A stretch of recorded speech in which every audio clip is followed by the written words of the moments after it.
এটা ফালুদার রেসিপি দেখতে পাচ্ছেন। এটা হচ্ছে ফালুদার মূল যে অংশটুকু সেইটা, আর এটা জেলি, এইটা হচ্ছে জেলি। আর এখানে আপেলের কুচি আছে, কলার কুচি আছে, বরফ আছে। তো এখন হচ্ছে বরফের কুচি দেব। এটা বরফের কুচি, আচ্ছা বরফের কুচি কথা কই না, এটা বরফের কুচি।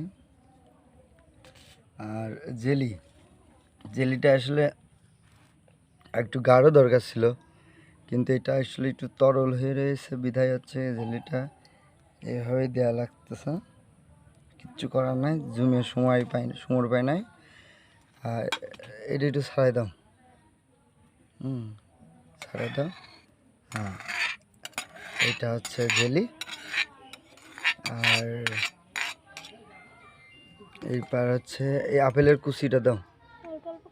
এটা হচ্ছে আপেলের কুচি আছে, প্লাস আপনার কোন দিক দিয়ে দিচ্ছ, এক বেড়ে দিয়ে দিলে। এটা কত বেশি হয়ে গেল। এইটা হচ্ছে আপনার জেলি, এটা ছাড়াই দিতে হয়, কিন্তু যেমনটা আশা করছিলাম সেমনটা আসলে হলো না।